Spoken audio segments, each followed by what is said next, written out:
Hi, I'm Ralph Preston, and welcome to another Stroke Buddies Recovery and Science Zoom meeting. We do this every Tuesday, and we try and bring you useful information for your recovery.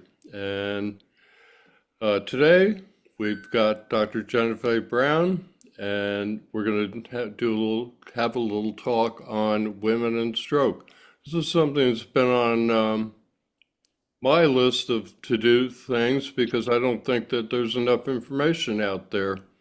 And no, I didn't look for an expert. I suppose I could have done that, but I typically bump into people and then put these programs together. And I bumped into Jennifaye on LinkedIn, and my buddy David Dansereau had made a post about women's stroke. And Jennifaye said Dr. Brown said some very intelligent things about women's stroke. And so I wrote to her and invited her, and here we are. So thank you very much I know how busy you are, and so thank you very much for taking time out of your busy schedule to share your information with us.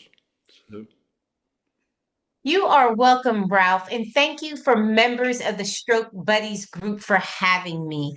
So we all know that May was Stroke Health Awareness Month, and we know that March was Nationally Women's Month, and they're close together.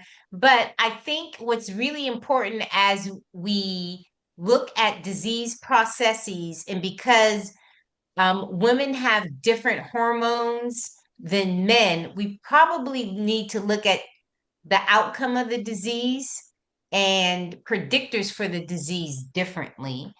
And so I just wanted to share some things that there are some common things amongst women that you see in stroke that you don't see in men.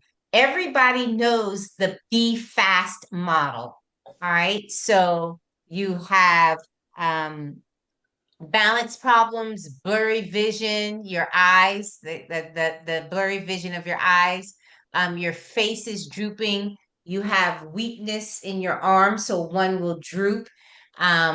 You're unsteady on your feet, your speech is impacted, and time. They say time is brain.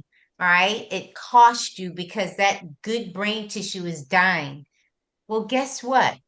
Most women wait longer than men to seek help when they have symptoms. And the non-traditional symptoms that women have, they attribute it to something else. So, what are some of these non-traditional symptoms? Agitation or sudden behavioral change. Women are just stressed because they have so much on their plate for what they have to be and do and the expectations for other people. They just throw it off as being, oh, I'm short wired today. I've got so much going on. Another thing is that there's this sudden short of breath and difficulty breathing. And you usually see that in women over age of 45. You tend to have just general weakness, not the specific weakness on one side, but general weakness. There is nausea and vomiting, and you usually see that in women under the age of 45 who are experiencing a stroke. And then you have pain in the chest or some type of discomfort, and that's usually for women over the age of 45. Now, women get hiccups and they have a migraine, and this headache is sudden, just really sudden. And then there's an aura about them, like there's something going on outside of their body. Usually with brain injury, people have this sense of smell that's not the norm, but they have this migraine headache with aura. You also see these hallucinations, you have seizures, and then there can be a loss of consciousness. But if your stroke progresses, everyone will have a loss of consciousness. Women just tend to have it faster, more so than men. So those were some things that I really wanted to pick out about the signs, symptoms of stroke that's typical in women. Now, so now there are some factors, some stroke risk factors that they have. Women, a lot of women talk about migraines. And then when you're having the migraine with the aura, that's when you know you're having the stroke symptoms. So that's the stroke risk. Taking birth control pills. This is why women have more strokes between the ages of 20 to 44, even though there are more men, all right, but we have strokes more because we're on the birth control pill. And why is it, what is it about these birth control pills and what they contain? The estrogen that they're using, the synthetic one, is thromboforming, meaning it clots the blood. And that's why you see people with hormone replacement therapy immediately after menopause, they're at the highest risk of stroke because they're getting these synthetic hormones. And they've also found that people are doing gender affirming surgeries. You have to give them these hormones. Their stroke risk are increasing also. Why? There's something about the clotting factor of these synthetic hormones. I used to tell my students this all the time. If you're female, your hormones, the naturally ones made by your ovaries, are neuroprotective. They're cardiovascular protective. They're really good for you. The synthetic ones are not as good. I also wanted to tell you that when you during pregnancy, so that's the third time that you're at a highest risk for stroke. One is the age between 20 and 44 because most women are on birth control medicines. And then right after menopause, all right, when we start taking HRT, the hormone replacement therapy, and the third time is actually during pregnancy and or delivery. Why? Because we may have gestational diabetes and or preeclampsia, and preeclampsia is high blood pressure during pregnancy. So we already know the three things that causes a stroke in the normal population, no matter if you're male, female, young or old. It's having diabetes, high cholesterol, and high blood pressure. And I know plenty of people who are on all three of the medications and still wonder why are they having the problem of having a stroke. That's because you're taking the medications to help with the symptoms, but it's not fixing the actual root cause of the problem. Okay. And so you find a lot of strokes that happen during pregnancy or postpartum. And I've treated a lot of women post stroke. So that's how I wanted to start this conversation. The symptoms that are different in women and the stroke risk factors that are different. And it just a recapture: chest pain and discomfort, women over 45. Shortness of breath, difficulty breathing, sudden onset, over the age of 45. This nausea and vomiting, less than the age of 45. So now that we've got that out the way, let's look at the big picture. Why is it that women are having more strokes in men when you look at the population? Well, number one, we live longer. And when we live longer, our arteries don't expand and contract like they used to. So they get a little hardened with age. And so if you have a blood pressure problem and the blood can't go anyplace because now our arteries are hardened, women, as we age, tend to have more hemorrhagic stroke. So where there's a weakening in the artery, the blood's going to flush out. A hemorrhagic stroke is worse than an ischemic stroke when you just have a clot here, because we can burst the clot and the blood will flow through. All right. There are two types of PAs, I call them, because everyone thinks there's TPA, but you have two blood circulations in your brain. It's called the anterior circulation and the posterior circulation. And based on the circulation, they will give you a different clock buster, but we always call TPA. That's the most well-known one for the clot buster. So the reason why the hemorrhagic stroke is worse is because the blood comes out of this contained space, and that blood compresses other good brain tissue. And when you compress other good brain tissue, there is a reaction that follows. Water and all of these other things come, causing further compression. Now, remember, that brain tissue wasn't ischemic. It didn't die because of the lack of blood flow. It's being compressed because of this blood flow gushing out of the artery. And then you have the edema and this, they call the cascading effects of stroke. So now you have compression of the brain shifting. And if you don't call because time is brain, your outcome tends to be worse. That's why you see all these articles is that women have worse outcomes because of stroke. Well, the outcome is worse because of the type of stroke and the damage that that stroke causes. And again, we just live longer. So another thing I wanted to tell you that's really unique in our population, it says, and they've done a lot of research of this in in Canada. Women tend not to go to inpatient rehab and get the stroke rehab services because the insurance company says if you're going to go back home, we'll give you inpatient rehab, but there you have to have someone to care for you and take care of you. And that's one of the discharge outcomes for inpatient rehab, that you're going home. If you're not going home, they're going to send you to a nursing home. And so that leads to a higher level of depression in women because there's no one for them to be cared for or cared by, and they can't go back home alone. So there is a high level of anxiety and depression amongst women post-stroke. It's not because you had the stroke brain and your amygdala in the area where your happiness is born out of your hippocampus and all those structures. It's for it's a societal thing. It's a social determinant thing. And so we're living longer.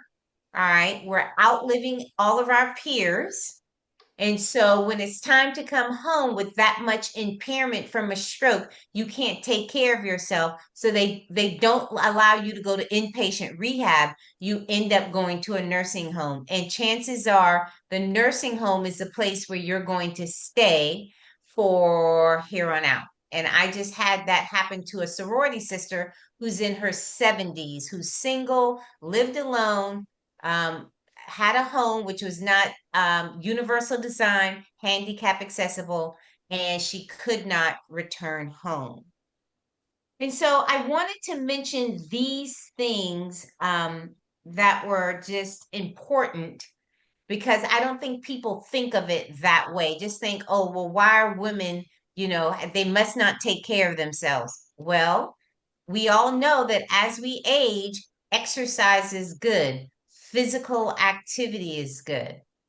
And most women are doing that. I was at the senior center today and I only had 4 men in the class, and the rest of the 30 something women were female. All right, they're female, they're women, only 4 males. But here's the issue: we're not exercising at a high enough intensity to release the hormones and the neurotransmitters in our blood that will help expand and contract our arteries. We're not releasing enough hormones for to get rid of the bad stuff that's floating around in our blood that will send it to the muscle and use it for an energy source. So it's a good thing to exercise. But when you exercise, I need you to break a little sweat.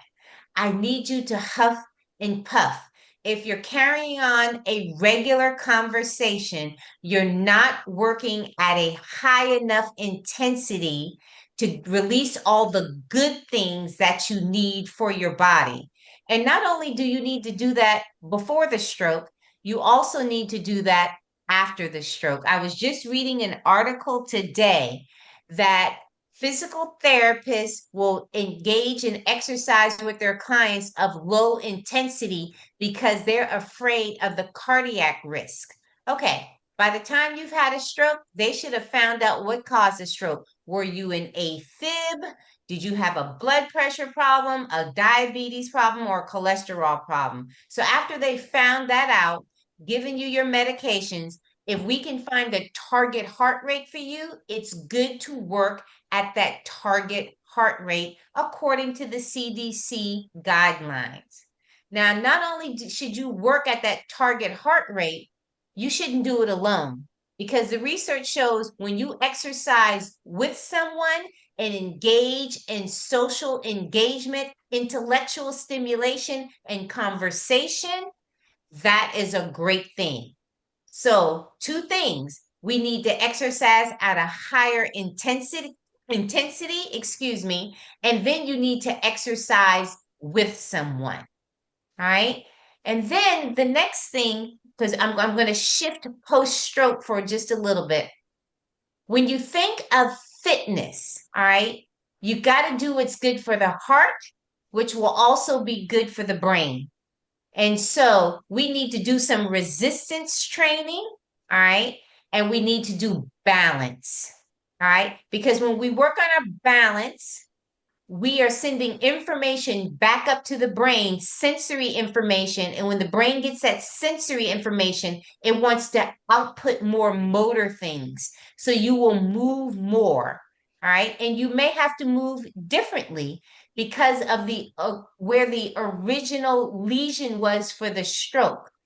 Everybody wants to be normal pre-stroke, but you can't always be normal based on the lesion location, the size, and the severity. And when I say severity, the time that you were without oxygen to the brain.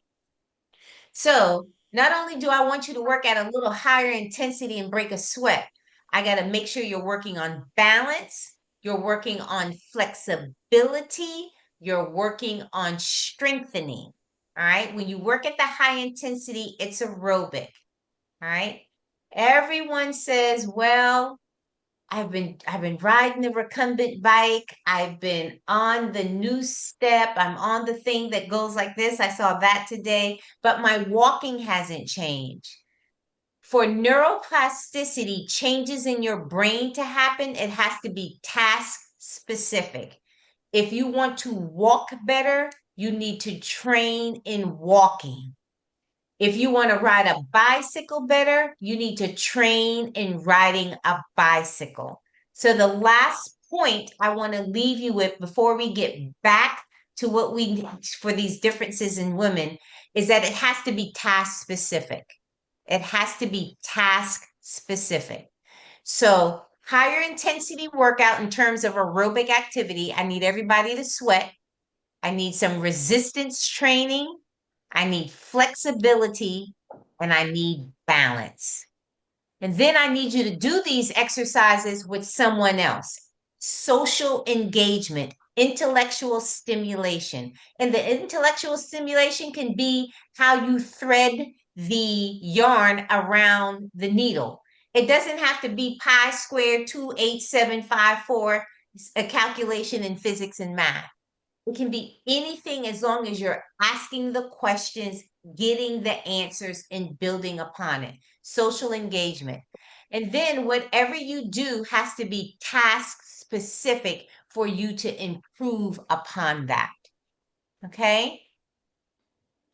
So, all that being said, do y'all have any questions for me about the stroke risk factors in women or the stroke symptoms that are different in women? No, I thought you were pretty clear about them all.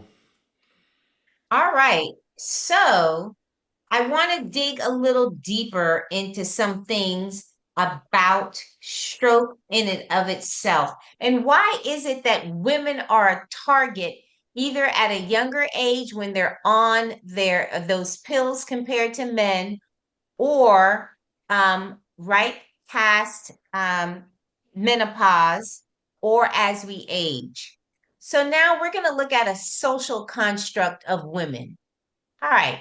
typical family when you put a family together.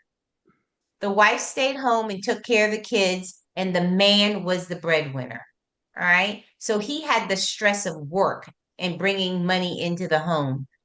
The wife just had the stress of managing the home, which was the child rearing. Not that the father wasn't the assistant disciplinarian, but child rearing and things for the home, food, shelter, things like that. With the cost of living, all right, now you have to have two people to work, all right? So now the typical role of the wife, you've added on another role that just the husband did. Okay, so now she's working 40 hours a week, child rearing, home management. That's an added stress, all right? And they have found that when you have that much stress, if you look into your little cell, the cell that makes up everything, at the end of your DNA, I'll just keep it simple. We'll call it DNA. It's something called their telomeres. And your telomeres should look like this. They should nice and be all bundled together. And then the more stress you have, your telomeres split. They look frayed. All right. And this contributes to your stroke risk. All right.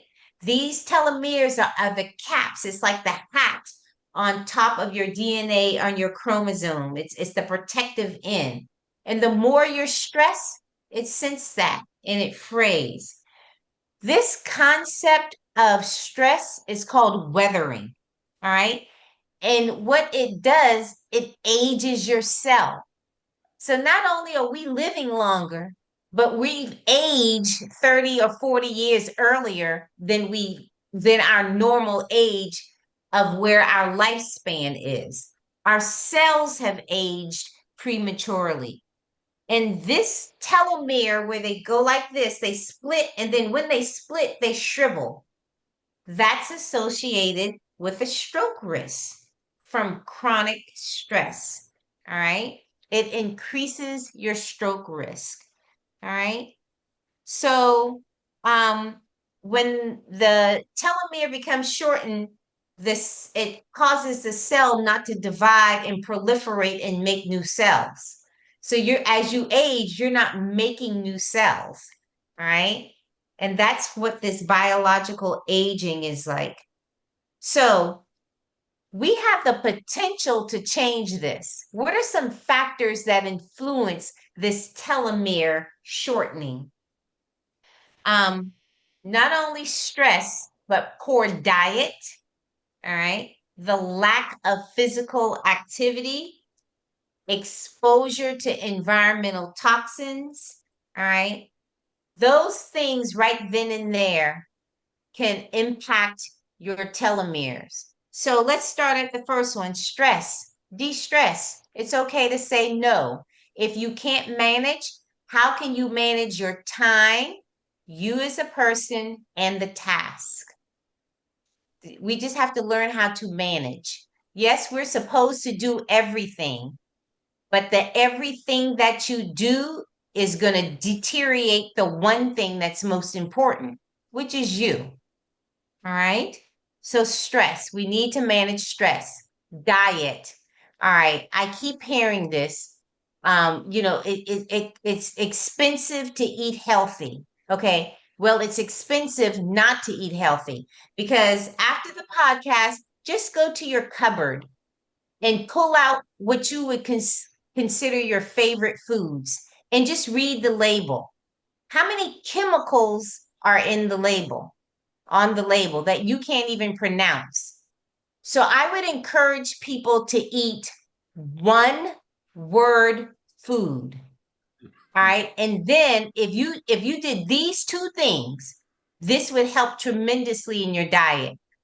The one word food that is unbleached. So I no longer eat white rice because it goes through a bleaching process and the chemicals are still on there. All right. I no longer eat white grits Real Grits is made from corn, which is yellow. And I do remember my grandmother to this day, because she had a farm, she would cut the kernels off the corn. They would fall into something and she would, grind it, and then it would sift through. And that corn either made cornbread or it made grits. And it's how she prepped it. So now I've gone back to eating polenta because it's yellow. Um, it's not chemically processed. And if you want to cook real rice will take over an hour or two to cook because it has the husk on it. And that husk is what's protective for your blood sugar and causing it not to spike. When you remove the husk and eat on the inside, which is bleached, then that turns into a sugar that spikes your blood. And so that's why people say carbs are not good for you. Well, carbs are good for you. It's the way the carb is eaten in its original form. So I've totally cut out. So I said unbleached. If we can get rid of things that are bleached in our diet because of the chemical process. The second thing is sugar. Sugar is hidden in our food over 226 ways. It's called so many things. And when it says no sugar added, it has something else that's taken the place of a sugar. So even the stevia that you see, real stevia from the plant, is expensive. When you look at the stevia in the bag that you buy, look how much of it is true stevia and how much added product it is. You probably wouldn't take the stevia. All right. So because I have a sweet tooth. Um, and so now I know I got to put an apple in my salad. I've got to eat an orange. I've got to have some type of fruit to curb my sweet tooth. So right now, last week I had figs, just nothing but the fig. And this week I have dates, nothing but the dates. So I'm eating one date a day to curb this sweet tooth. So I really have cut out sugar. They said the best thing for your heart and your brain, if you could give up soda. That would be the number one product if you could just give up soda. And then for everybody else down here in the South, if we could just give up sweet tea, that would be a help in everything. So those two things I've really tried to cut out of my diet. So I'm eating more fresh fruits and vegetables, nothing processed. And so if I want a sandwich, I've got to get a chicken breast with no injections of nothing, because they're injecting the chickens now, just fresh chicken, and bake it and slice it. And that's how I have to make a sandwich. And because I have sickle cell, my doctor wants me to eat the dark meat of the chicken. So now I'm only getting thighs and chicken legs, and that's how I make a sandwich. And I'm baking my own bread now, which is one seed, whatever it is, flour, nothing added, no enzyme, no nothing, just one. If it has to be unbleached red drum wheat, then I'll buy that. And then I bake my own bread using two other ingredients. I can't add salt anymore because of my blood pressure issue. The yeast, room temperature water, and the flour. And then I add any herbs that I have, and I make my own bread. And I don't have a fancy bread maker. I bake it. I do it like my grandmother. She added the water, she kneaded it, put it in a bowl, and it sat there, and she covered it up. And then she came back to it, kneaded it, added some flour, and then she baked it in a like a witch's cauldron or something that it was a black iron skillet thing that she would put in the oven. I still bake bread that way to this day. I bake my biscuits that way, and I still have my grandmother's skillets. So anything that sits on a shelf and has an expiration date, it's probably not good for you. And that's why the incidence of colon cancers have gone up. If it can sit on a shelf that long, your body probably cannot break it down, and it's sitting in your colon that long. And there's research where your gut is related to your brain health, and they seem to bypass the heart. I don't know how they bypass the heart, but the two are connected. And so what you eat determines your heart health and your brain health. So I always tell people exercise is medicine and food is medicine. Um, and so if you can get fresh fruits and vegetables, you can. Well, organic is expensive. Sometimes I go out to the farm here in Charleston. I get the bruised ones. My grandmother had a farm, and that's why I have an appreciation for bruised fruit, as long as it wasn't rotten. Because we would get a whipping every time we dropped the fruit because that was her livelihood. And so I don't mind getting the bruised fruit because that's what I grew up on. We didn't waste anything. You just cut it off and you still cook it. So fresh fruits and vegetables, nothing processed, giving up sugar and bleached foods. All right. Lack of physical activity. I can tell you a secret. Walking is the best exercise and it's free. And then when you're walking in your house, pick up a soup can, pick up the detergent bottle and walk with it at your waist, walk with it out here, walk with it above your head. Now that you've had a stroke and you may be weak on one side, walk with something tucked under your arm, all right, and then have something in the other hand. So you're strengthening the weak side, even though you can't do all of this. You have it close to your body, you're holding it, and then you have something in your other hand, and you can walk. I tell people when they're sitting in the chair and The Price is Right comes on, after the commercial comes on, you got to get up from the chair, walk around, sit down, get back up, walk around, and sit down. Just don't walk in a straight line. Turns are so important for balance and fall prevention. So the lack of physical activity. And then the last thing that influences these telomere shortenings is environmental toxins. Every season, change out your filter in your home. You never know what you're breathing in. All right. Use a filter for your water. If you want to boil it, and then that's the water you're going to drink for the day. All right. But consider the air that you're breathing and what you're ingesting in terms of water, let alone the pesticides on the foods. All right. So, wash your fruits and vegetables in baking soda. Let them soak in cold water, but rinse everything off. Rub them with your hands. All right. Consider the environmental toxins. All right. So, we just got through talking about this weathering concept and how it impacts women from a social construct, and then four things that we can do that influence telomere shortening. All right.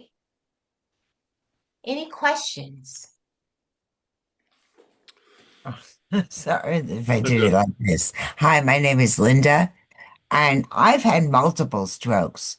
So Mhm. I spend most of my time in a wheelchair. My legs, well, there's lots of reasons, but part of it is that they're just not strong. And when I Mhm. did try and walk more, I I had a femur fracture, and the Okay. doctors didn't discover that. So it was inside, and it took 6.5 months to discover it. So I got so bad, besides the strokes, which were a total of eight, one massive, Okay. but total eight, that walking is very difficult for me. I Okay. try and use a walker when I can, Mm-hmm. but I don't think we dwelt on this a lot, and I'd love if you could bring this in. The fatigue, like I'll try and use my walker. The best I can do is 45 minutes, and then I've just got to lie down Yes. because the fatigue is just ever present. But All I've right. had 8 strokes, so maybe that's worse. Great Very comment and great good. question, Linda. Thank you. So in the walking only gets better if you can increase the intensity of the walking. So my question to you is, do you want to walk longer at a slower pace, or would you rather walk um with higher intensity, more steps to get where you're going in less time? And that can be easily trained in your wheelchair. So if someone Oh. yeah, I'm getting ready to show you a few things. So you got to move aerobically in your wheelchair. So if you have a rolling pin of some sort, somebody can buy you a plastic noodle or a rolling pin. You don't want it so thick because your knees will be higher than your hips. And all I want you to do is put your feet on bottom of that and just roll back and forth. All right. And you got Wow, to roll. that's great. Do Yeah, you roll mean at a, the noodles like they use in pools or like kids use you to can play use with the that. pool? I can You get can one of use that. those. You can use one of That's that. good. And, Great. and your feet may flatten it out. So what you tell somebody to get a PVC piping that's plastic and run it in the center of the noodle so you don't flatten it out. Oh, okay. Okay. Yes. All right. Yeah, And so sure. then you can Home just roll Depot it. has those probably. I'm sure Yes. Home Depot. Thank So you so much. you put on your favorite music and you just listen to the music and da da da da da. But when the refrain comes on, you get to rolling. You get to rolling. You get to rolling. You get to rolling. All right. And when the other part of the song is on, like they're singing the verse, then you're gonna start moving your arms. And look, if you can't punch both of them, then this is what I want you to do. Hold your hands here and rotate. Because when A we therapist walk, showed me that we're going supposed, like, if you can see going around like this and yes. doing like this, I was just like want you to do one this. hand just was too weak. Yes. So do it from the trunk because paired was your cortical spinal tract anterior that goes to your trunk, but you're not using it. And so you know what your brain says? Well, you're not using me. So now I need you to get that moving because when you're on the walker and you're tired, you're just doing this. But I need you to Right. rotate. Right, I exactly. need you to Oh, rotate oh, because okay. if you're going to put one leg in front of the other, the trunk needs to go with that opposite leg. So now you train that in sitting. You train that in sitting. Wow. So not only you just train the mobility of it, now I want you to train the strengthening of it because muscle endurance is just as important as muscle strengthening. So now on your chair, be it your wheelchair chair, you take the TheraBand here and you wrap it around this shoulder girdle, take it and wrap it around this shoulder girdle, come to the edge, and guess what? During a TV commercial, they're usually 90 seconds. Jeopardy, 90 seconds. Don't move the arm, just move the trunk. Wow. 90 seconds. Okay. That's And then if you wonderful. want to get the arm in there, arm, you can do the arm. But I find that physical therapists give y'all exercises for the arm. Get your arm up. They're not looking at the trunk and the pelvis. If you want to No, they're walk not. better, you You're right. You're right. yes. So you need to get the trunk in because that was spared and that will help you. So you can build your muscle endurance while sitting in the wheelchair. But remember, I told you if you want to do better at walking, you got to stand up and do the walking. So here's after you've done all that sitting, then I want you to stand up, hold on to your walker, shift your weight to the left side, and roll back and forth with the right, standing up. And you can do this fast as you Oh, can during the song or during the commercials. So that's how you can train it. So again, what is important to you? Do you rather walk slower, a longer distance, or do you want to walk more efficiently within a certain period of time? If the uh, answer is the latter, do some of the things oh, that I just did with you because okay. everybody gives you the exercise. Kick your leg up and down. One, two. I need you to move it. But Linda, I haven't, does it matter if you're real slow? Because I've been trying to walk for so long. My first stroke was almost exactly 7 years ago. Almost Mhm. exactly my very first stroke. And every time I try and walk, I'm very slow. I'm like a snail, but I keep at it, but I'm super slow. Do you just That keep at it until you can get faster? you have to train it fast. That's why you need the rolling things. You have to train it Okay. fast. You have Okay. to Thank you. train. We don't train it fast. Go ahead, Ralph. Linda, both Home Depot and Lowe's sell PVC pipe pre-cut in 2-foot sections, and you may want to cut back Oh.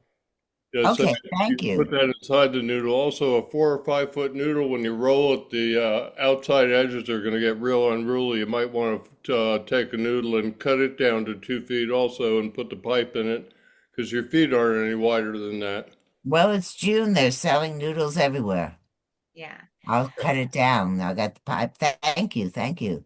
Yes, another thing that I see in home health, they always give y'all the foot ergometer and expect y'all to pedal. Okay, walking is not pedaling. All right. Oh, And you're right. sitting with your knee higher than your hip. What I need you is to take a long stride and come forward a long stride.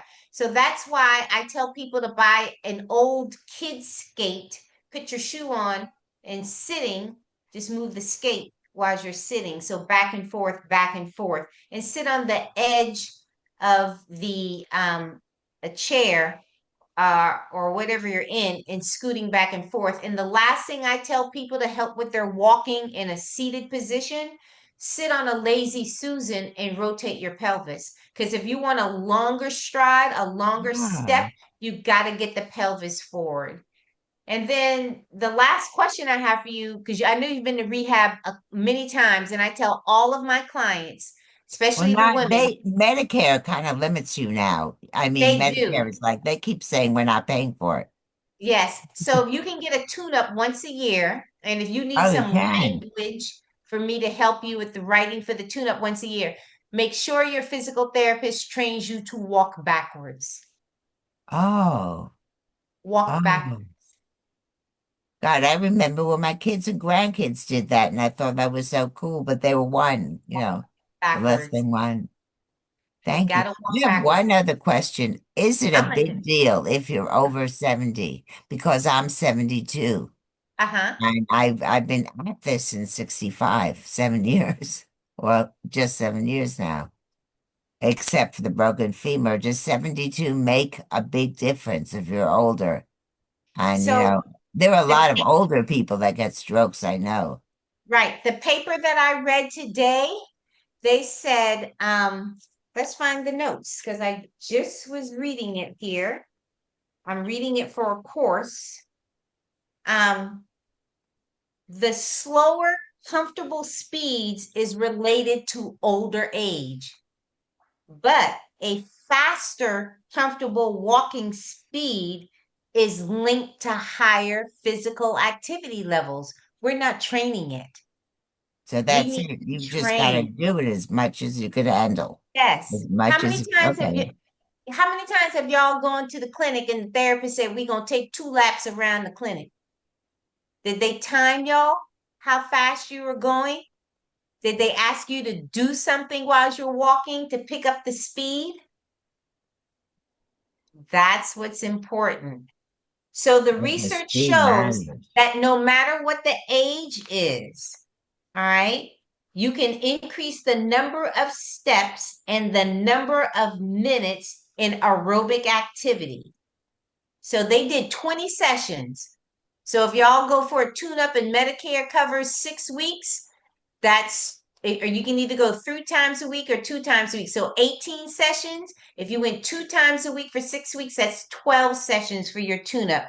They did it by session and the age of the person, and they were able to increase the number of steps and the minutes in aerobic activity by training them. So the things that can help train you is the music that you listen to while you're exercising, because the beats per minute makes you want to move faster. But when I wanted my class today to exercise and we were working on the lengthening of the muscle, I said, come up and slow down. That the song's not over yet for this part. When you get at the end, that's it. All right. So it really is about how we train you. I don't think people are walking backwards. I don't think that they're working at a higher intensity. They got to break a little sweat. If you go to therapy and the first thing they do is lay you down flat on the mat to do the exercises, you're past that. You I should be have doing one other something question. different. There's one thing I did just Mm-hmm. because I realized if I want to keep up with all the exercise, I've got to do something I like. So I bought a pair of bongos and Yeah, I put that on my knees and just do as much as I can. I yes, bought drumsticks because my yes, hand just wouldn't do it right. One side is worse. But they're both bad. I had strokes on both sides, but one side is much worse. So I bought drumsticks and I do the bongos with my drumsticks. But I can easily go like, move my trunk while I do it. But this way yes, I'll keep at it because I'm liking playing with the music, and I'm yes. trying to find things that are fun. Yes. So, oh, I know I've met the lady, Callie Weinstein and Darcy. I can't remember Darcy's last name or Reisman. I think her last name is Reisman. They did a research study where I made this out of PVC piping. They were sitting and you had to move your hand every time you saw the light come on or you heard a bell. So what they found out, depending on where your stroke lesion was and how severe it was, the good arm would slow down and the arm affected by the stroke would speed up so that they could move together. And so I made a tabletop PVC piping mechanism like that for one of my clients who wanted to have more symmetry in the arm. Thank you so much. Thank Yes. you a lot. You're welcome. And don't forget your resistance work. Make sure you're lifting something and moving something, even if it's your own body.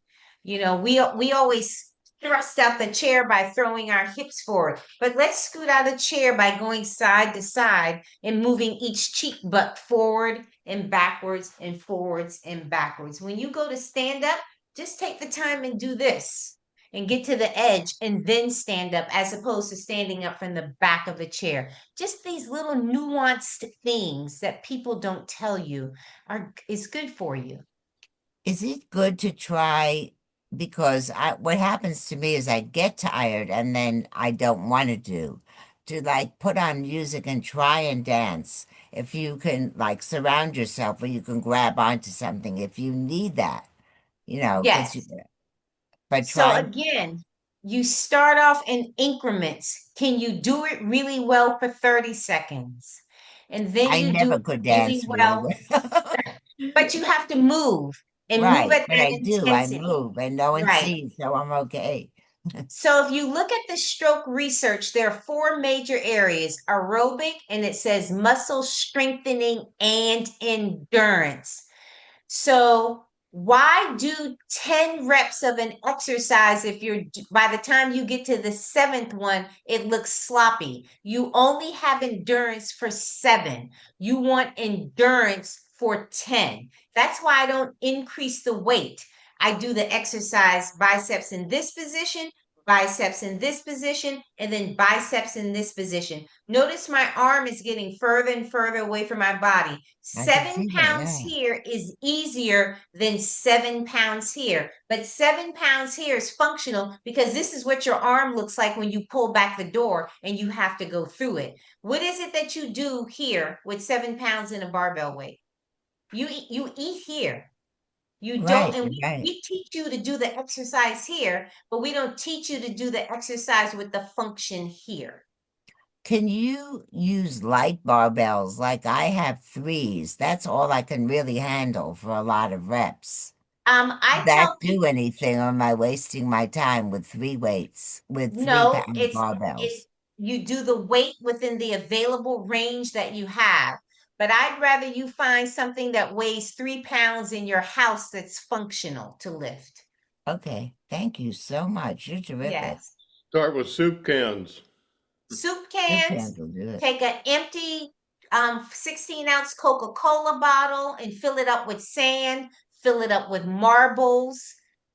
The heavier it is, maybe fill it up with lentils, then lima beans, marbles, and just make it heavier because you don't grip anything in real life like this for function, but you're gripping a cup and then you have to move it from this surface to this surface, but you don't do this all day long.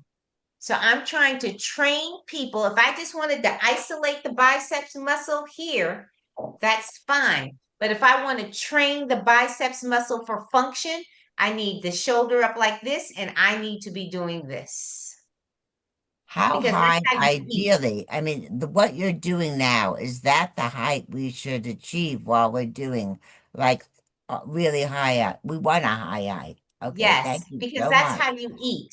Yeah, that's how you eat. But And then I just make sure that okay. people can do this to put their sleeve, because I don't put my sleeve on like this. I put my sleeve on like this. So when I was at exercise class, we did Staying Alive to the Oh, music. that's great. Staying That's alive. great. And then That's we slowed great. it down. 1, 2, 3, 4, 5, 6. We slowed it down so the muscle could work through the range. I think we did Staying Alive. We cranked up the old-fashioned Sears lawnmower today. I had them cranking up the lawnmower.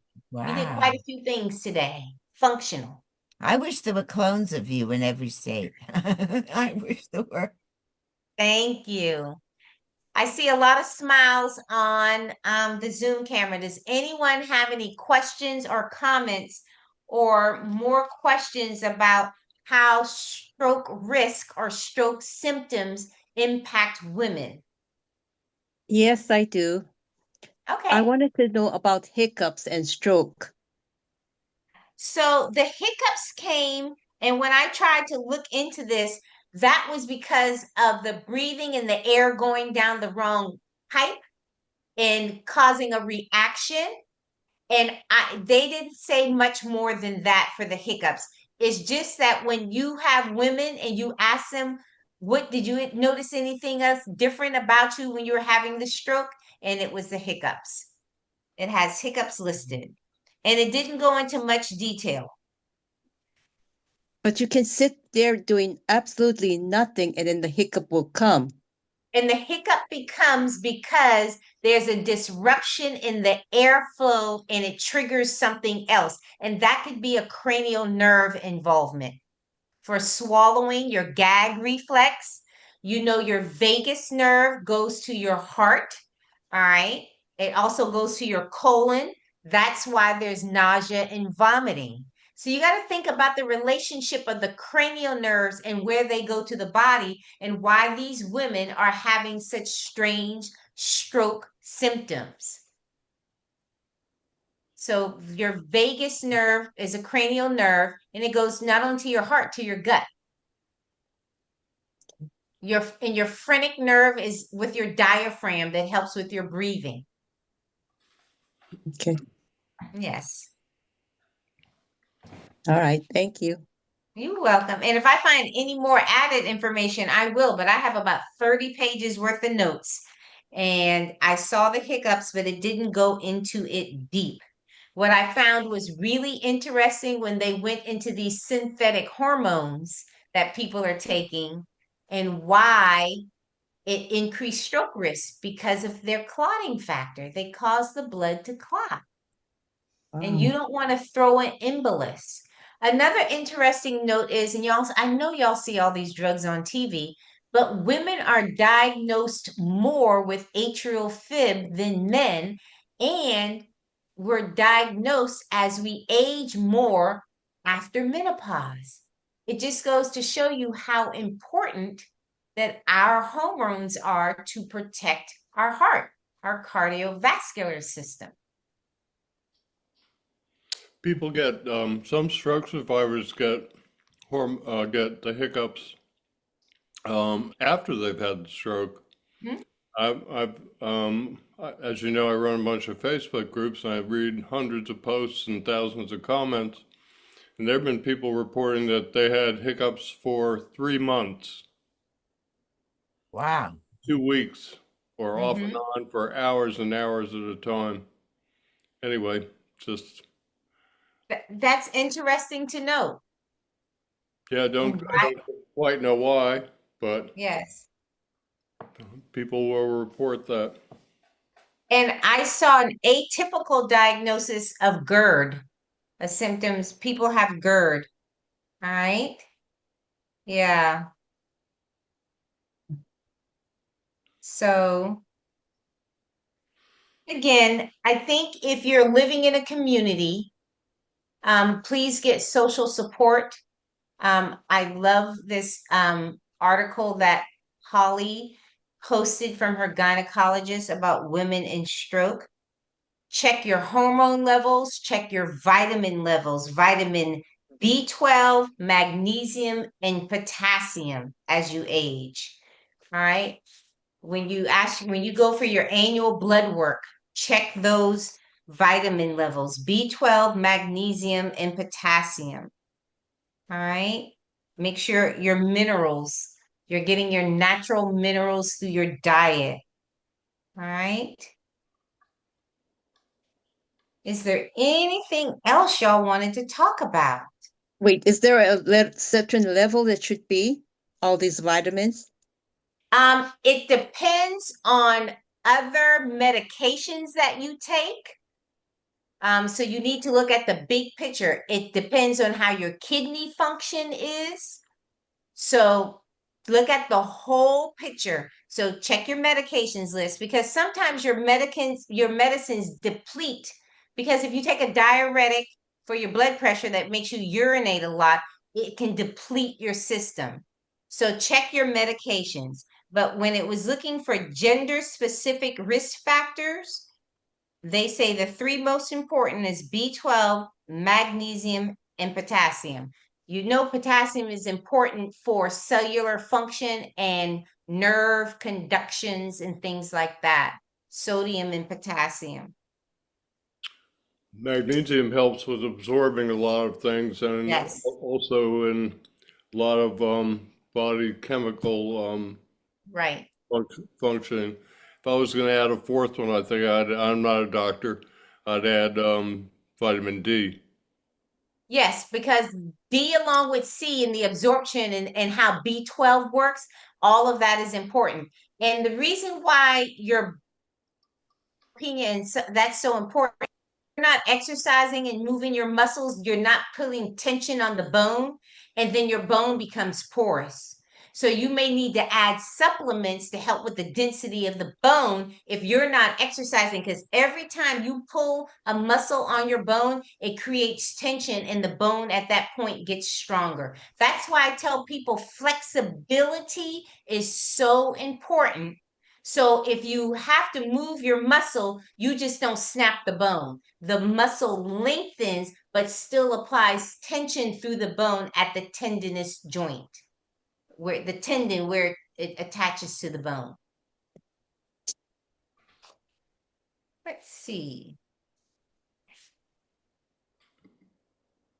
I think we've touched on everything. The AFib. Oh, another important thing, ladies, and this is because of the stress.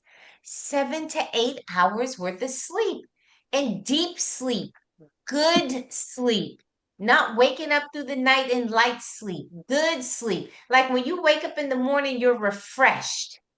Okay, that came up. That came up. And And if what if you you know, cannot sleep? okay, so here's another, see, this is why exercise is so important.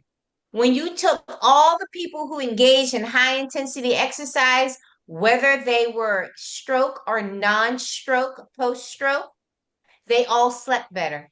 What was the factor? It was the high intensity exercise. Your body is fatigued, and during this deep sleep time, your muscle goes through healing. It rebuilds itself. So if you're not exercising at a high intensity during the day, which releases all of those good hormones for relaxation in your body, which helps you sleep, also happy hormones, the endorphins, you can't, it doesn't, that's a marker of good sleep, high intensity exercise. And then I just, it's time we can close out because I'm leaving to go back to the pool to teach a class, but I wanted to share one last thing with you. The American Heart Association has something called the Life Essential 8. Start video. So the thing is not to smoke, There you go. maintain a healthy weight, stay physically active, eat a healthy diet, get enough sleep, and you need to maintain the top 3 non-communicable diseases. Do y'all know what the top 3 non-communicable diseases? I've already mentioned them today. What are they? High blood pressure, your blood glucose, and cholesterol. American Heart Association, Life's Essential 8. Don't smoke, maintain a healthy weight, stay physically active, eat a healthy diet, get enough sleep, and maintain your blood glucose, maintain your blood pressure, and your cholesterol levels. And I think I'll close out on that. Thank you so much. Thank you. Thank you. You're welcome. Okay, so someone asked, because I do have to step off, and I want to thank everybody for attending. Thank you, thank you, thank you. Thank you for this opportunity, Ralph. Miss Lorraine, Ralph has all of my information and he will send it out. When he sends out, he says it's in the link below, but you can reach out to me. I will try my best to answer your questions or get you in touch with someone in your area.